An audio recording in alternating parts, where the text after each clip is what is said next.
Оройн дөрөв эрхэм мөндөд үзэгчдээ засгийн газрын цаг навтруулыг энэ удаад Монголын эдийн засагт асар их хүлээлт үүсгээд байсан нэгэн сайхан мэдээг хүргэж байна.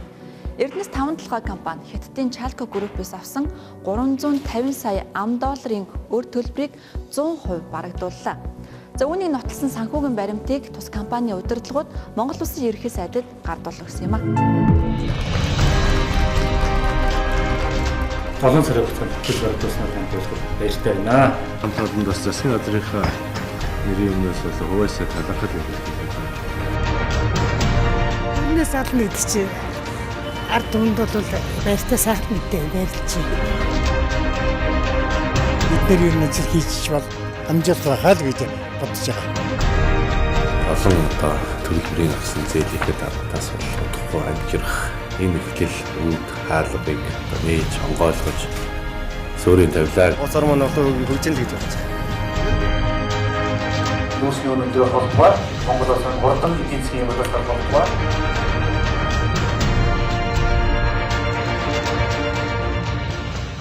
Сайхан санагдчих. Хүн болго өөртөө байснаас тийм. Чад бидний өөр гэсэн үг үстэй бүх хүмүүсийн өөр гэсэн үг. Яг 50-г ч гэсэн тэгэл тэр чинь хүн болгоны өөр болчих гэсэн. Хэрэв өнөхөр төлж байгаа бол сайхан л юм. Анхнаас л тэр чинь нөгөө халамжийн бодлого явуулах гэж мөнгө зээлсэн. Одоо тэргээ төлөө дууссан ба сайн л юм. Тийм. Тэгээд одоо цааштай одоо ингээд юм ингээд сайхан гурим журамтай одоо сайхан болж ирж гэн гэж би их тавигдж гэн гэж бодож байгаа. Миний хувьд бол. Сайхан л. Монгол улс өргөө үйл сайхан л. 2011 оны 7 дугаар сарын 26-ны өдөр Эрдэнэс 5 толгой компани бүгд найрамдах Хятад ард улсын Chalco компанитай гэрээ байгуулж 350 сая ам.долларын зээл авсан. Дараа нүүрсээр төлж барагдуулах нөхцөлтэйгээр энэ гэрээг байгуулж нүүрсээрээч төлж байсан. Харин 2012 оны 6 дугаар сард тухайн үеийн тэргүүн шадар сайд Норвегийн Алтан хуйгаар ахлуулсан ажлын хэсэг Chalco компанитай анхны гэрээг байгуулсан байдаг. Түүнээс хойш 2 жилийн дараа хамтарсан засгийн газар тарж Алтан уугийн засгийн газар дангаараа засаглалын эрхийг авмагцаа Chalco компанитай байгуулсан гэрээг өөрчилж дэлхийн зах зээлийн үнээс хит бага үнээр нүүрсээ нийлүүлж байна гэсэн шалтгаанаар энэ гэрээний зарчмыг өөрчилсөн. Монголчуудыг хэдэн үеэр нь тэжээх ёстой орд газрын нүүрс ийхүү үнвэдэж баруун цанхын үйл ажиллагаа зогссон зээлийн эргэн төлөлт 6 жил сунжирсан байдалтайгаар энэ удаагийн засгийн газар ажлаа хүлээж авсан юм а. Одоогоос 7 сарын орчмын өмнө Эрдэнэс 5 толгой компани менежментийн баг байгуулагдах үед 350 сая ам.долларын урьдчилгаа төлбөрийг үлдэгдэл 110 сая ам.доллар, олборлагч компани өрлөг 64 сая ам.доллар байлаа. 2016 оны 11-р сарын 7 Монгол Улсын ерөнхий сайд 5 толгойн бүлэг ордод ажиллав. Цаашдаа ерөөсөө үнийн бодлого дээрээ одоо бусад бодлогууд дээр бол нэгдсэн нэг бодлоготой авах ёстой. Хувийн хвшил төр одоо ялгаа авахгүй гэсэн ийм чиглэлийг өгсөн. Үндсэндээ одоо 3 аж ахуй нэгж маань хоорондоо уулзаж ойлголцсон гэдэг одоо зүйлийг бол надад хэлсэн байна. Засгийн газар ажлаа авснаас хойш анхаарлын төвд байсан хамгийн чухал асуудал бол эдийн засгийг сэргээх. Том төслүүдийг хөдөлгөж, үйлдвэрлэлийг дэмжих, зогсоон байдалд орсон төсөл хөтөлбөрүүдийг гацаанаас гаргах үндсэн зарчимтайгаар ажилласаар ирсэн. Энэ хүрээнд 5 толгойн цанхын баруун уурхай үйл ажиллагааг дахин эхлүүлэх шийдвэр гаргасан нь өр барагдуулахад хамгийн том түлхэж боллоо. Мөн борлуулалтын үнийг нээлттэй сонгон шалгаруулалтаар тогтоох үнийн бодлого хэрэгжүүлсэн. Хэрвээ эрт арга хэмжээ авч чадсан бол өнөөдрөөс ч өмнө өрөө дарчих боломж байсан юм а. Компани өрийг өнгөрсөн 2012 оны 6 сараас 12 сарын хугацаанд дарчих боломж байсан шүү гэдгийг өнөөдөр та нар харуулж чадлаа. 6 жилийн дараа харуулж чадлаа тийм ээ. Хэрвээ энэ одоо компанитай байгуулсан гэрээ хэлцлийг хүчингү болгоогүй байсан бол өнөөдөр Монгол улс хичнээн хэмжээний одоо хүүгийн алдагдал энээсээ болж хүлээсэн энэ өрийн хугацаа одоо 6-7 жилээр хоошилж ингэж сунжирсан энэ цаг үеүүдэд бас та хэд маань хагас жилийн дотор энэ өрийн одоо 30 гаруй хувийг үндсэндээ 170 орчим сая доллар яг зөвхөн энэ өртөө холбоотойгоор Эрдэнэс 5 толгой төлж барагдсан. Тэгээ энэ бол одоо тухайн авсан үрдээлтэй харьцуулаад үзэх юм бол бараг 50-60 орчим хувийн хэмжээний болохоор хэмжээний ийм одоо өр төлбөрийг өнөөдрийн Эрдэнэс 5 толгойг удирдах байгаа баг хамт олон бол төлж барагдуулж дуусглаа.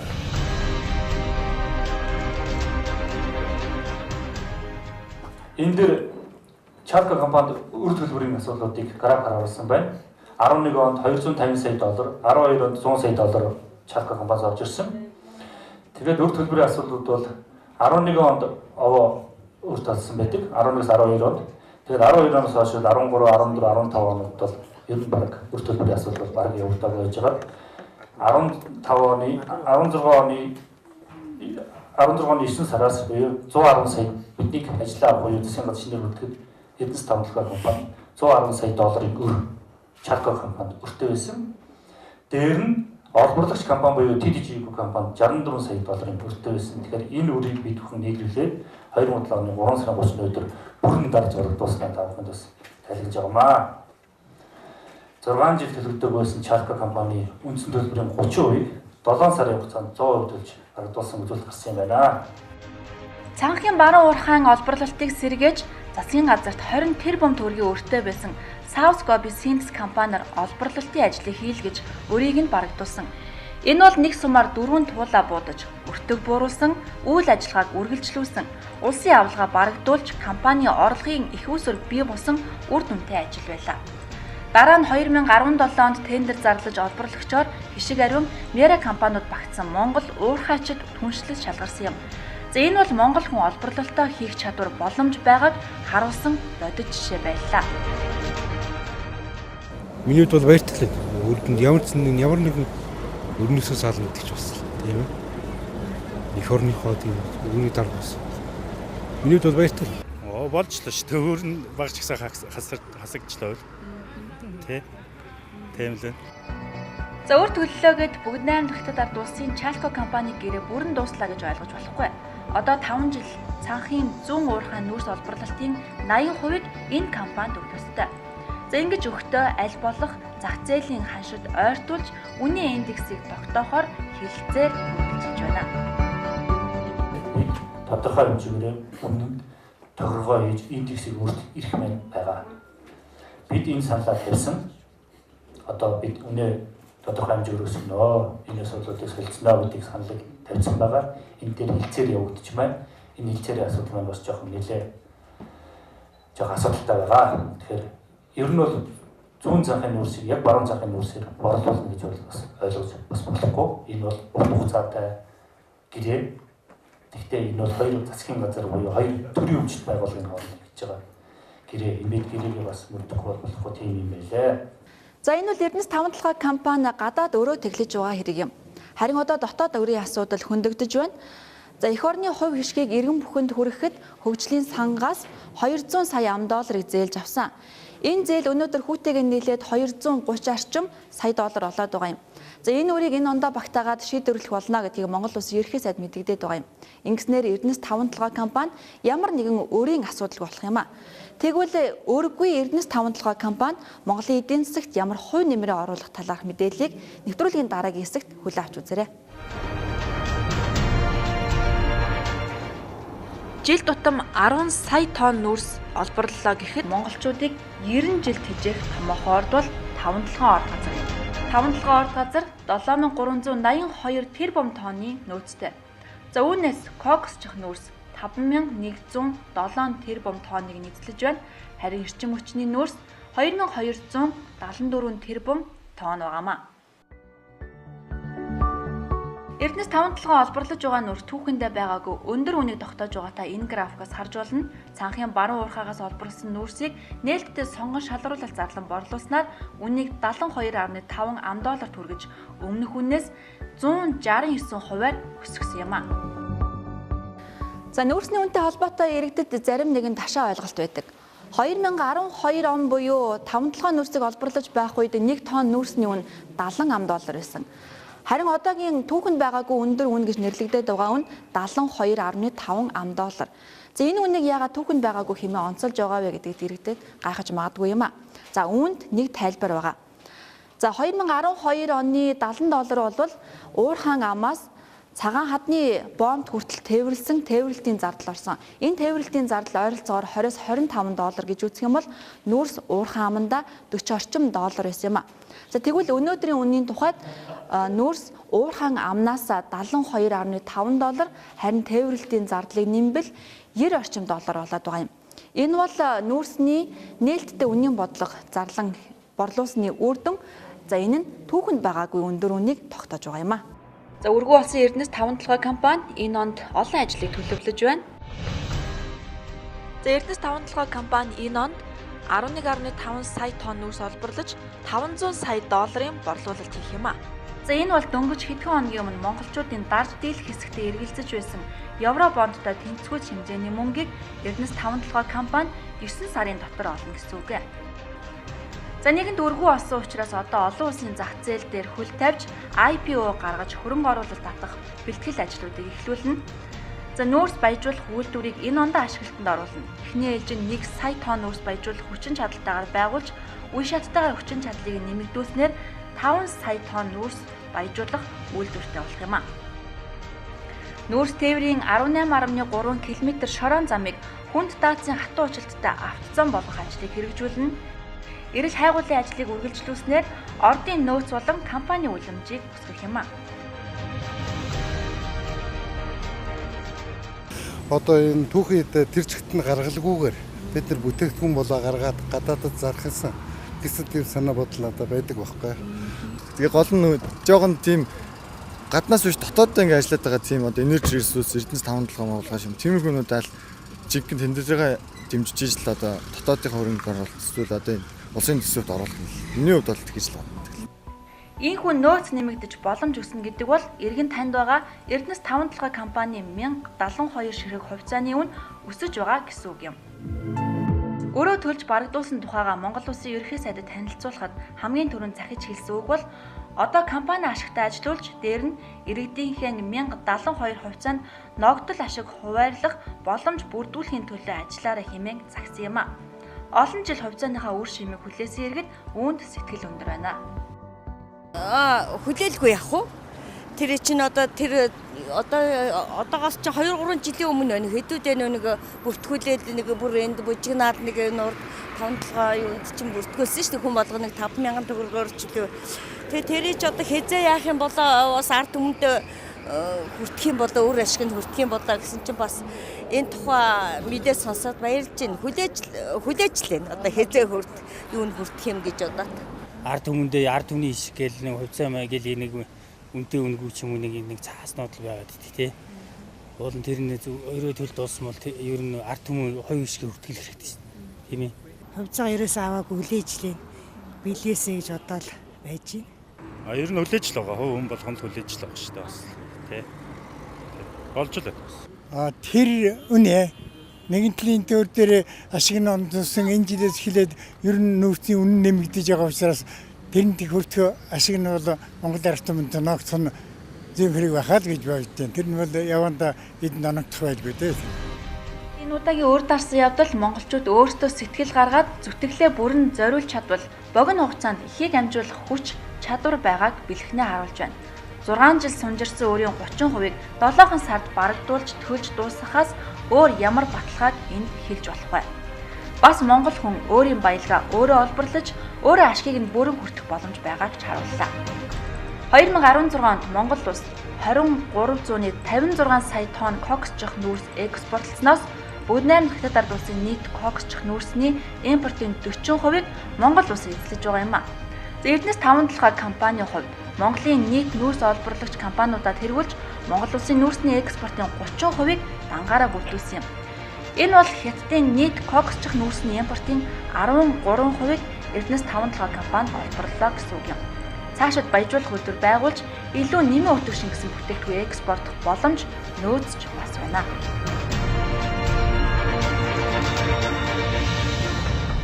За ийхүү эдийн засагт эерэг өөрчлөлт иргэдэд итгэл найдвар төрүүлсэн сайхан мэдээг энэ удаагийн нэвтрүүлгээрээ хүргэлээ. За ер нь альж түүхэн эдийн үн ханшиг ямар байхыг урдаас тааварлан хэлэх боломж тун бага байдаг. Эрдэнэс 5 толгой компани яг өнөөдөр гişгээ эрчтэй ажиллавал 5 толгой орд гэдэг Монголын ард түмнийг 90 жилийн туршид тэжээх томоохон орд юм а. Тэгвэл одоо бид нар нүүрсний үн ханш өндөр байгаасаа гэж залбирхал үлдэж байгаа юм. Эрдэнэс тавталгаа компани маш хурдан сайжлаад Норд ашгаа гэж Монголын ард түмэнд өөрчлөлт болтугай гэж залбирхийг хүсэж байна. За та бүхэнд баярлалаа. 7 сарын хугацаанд хөтөл баримтуулснаар хамтуулах баяртай байна. Хамтлаганд бас засгийн газрынхаа нэрийн өмнөөс бол хуваасаа талархал өгөх. Тэрнээс ална гэдэг чинь ард түмэнд бол баяртай сайхан мэдээ баярлж байна. Бид нэр юу нэг хийчих бол амжилттай хаал гэж бодож байгаа. Олон одоо төлбөрийн авсан зээлийхэд тас болохгүй амжирах энэ ихтгэл үүд хаалгыг нээж онгойлгож суурийн тавилаа. Улс орон маань одоо хөгжин л гэж бодож байна. Нүүрсний өнөндөө холбоо Монгол улсын хурдан эдийн засгийн боловсрол холбоо.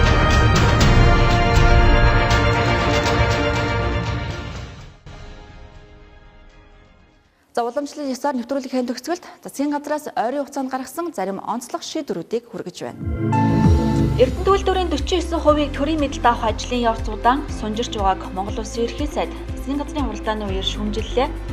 Ингээд эхний ээлжинд Эрдэнэ үйлдвэрийн төлөөлөл удирдах зөвлөлийг 100% төрийн төлөөллөөс бүрдүүлж цаашдаа тус компанийн засаглал удирдлагын бүрэлдэхүүнд ажиллах төрийн төлөөллийн тоог нэмэгдүүлэхийг ерөнхий сайд Эрдэнэт үүрэг болголоо.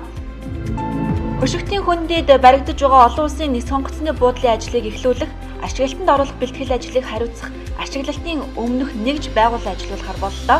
Энэ буудлыг даган хөгжих, шинэ хотын хөгжлийн төлөвлөгөөг гаргаж, энэ оны 2 дугаар улирал багтаан засгийн газар танилцуулгыг холбогдох сайд нийслэл аймгийн засаг дарга нарт үүрэг болголоо. Мөн 3 дугаар улирал багтааж, буудлыг цахилгааны нэмэлт их усрээр хангах, эрчим хүчний дэд станц барьж, цугам шүлжээнд холбох, замын үүддэг шингэн түлш шилжүүлэн ачих байгууламжид нисхийн шатуун шилжүүлэх ачих технологийн шугам бий болгож өргөдөхийг ерөнхий сайд даалгалаа. Монгол Улсын ерөнхий сайд Эрдэнэт 3 дугаар сарын 22-наас 25-ны өдрүүдэд Ховд, Говьалтай, Өвөрхангай, Баян-Онгор аймагт ажилласан энэ үеэр иргэдээс ерөнхий сайдад тавьсан зарим тулгымсан асуудлыг шуурхай шийдвэрлэх, томилтын мөрөөр авах арга хэмжээний төлөвлөгөө боловсруулан тодорхой арга хэмжээ авч хэрэгжүүлэхийг холбогдох сайд дарга нарт үүрэг болголоо. Говьалтай аймгийн Тайшир сумаас Алтай сум хүртэлх 46 км газарт Ундны усны ган хоолойг татах Ховд Баян үлгийн чиглэлийн 163 км хатуучлалтай автозамыг барьж энэ онд ашиглалтанд оруулах, Баян-Онгор аймагт дулааны цахилгаан станц барих, Өвөрхангай Баян-Онгор аймгийн дулааны нэгдсэн шугам сүлжээг байгуулах гэгчлэн олон жил хүлээгдсэн ажлыг эхлүүлэх шийдвэрийг ерөнхий сайд орон нутгийн томилтын үеэрээ гаргасан билээ. Сүүлийн өдрүүдэд цас ихээр орсны улмаас нөхцөл байдал хүндэрсэн Өвөрхангай, Өмнөгов аймаг дахь улсын нөөцийн салбар цэгүүдэд хадгалагдаж байгаа 1110 тонн үсгийг үнэгүй 210 тонн малын тэжээлийг 50% хямдралтай үнээр малчтад нийлүүлэхээр ерөнхий сайд шийдвэрлэлээ. За өнөөдрийн байдлаар манай орны нийт нутгийн 70 орчим хувь сасан бүрхүүл тогтож 15 аймгийн 127 суманд хаваржилт хүндэрчээ. Багнуур Улаанбаатар цахилгаан дамжуулах агаарын шугам дэд станцын төслийн концессийн гэрээний хэлэлцээг сонирхсан этгээдтэй дахин хийхээр боллоо. Уг төслийг хэрэгжүүлэх уралдаан шалгаруулалтыг 2016 оны 1-р сард зарлаж 3-р сард нь төслийн саналын материалыг хүлээн авсан боловч шаардлага хангасан компани шалгараагүй тул шалгаруулалтыг хүчингүй болгоод ирсэн юм а. Хөвсгөл нуурын баруун эргийн аялал жуулчлалын бүсийн хэрэглэгчдийг төвлөрсөн эрчим хүчээр холбохыг ерөнхий сайд үүрэг болголоо. Энэ ажлыг богино хугацаанд гүйцэтгэж, энэ оны 6 дугаар сарын 15-ны дотор ашиглалтанд хүлээлгэж өгөхийг эрчим хүчний сайд анхуд даалгалаа. Манай нэвтрүүлгийн удаагийн дугаар инх өндөрлөж байна. Дараагийн дугаар хүртэл баяртай үзэгчдээ. Иргэн та Монгол улсын засгийн газраас гаргаж байгаа шийдвэрийг захим орчинд дараах хаягуудаас цаг алдалгүй шуурхай хүлээн аваарай.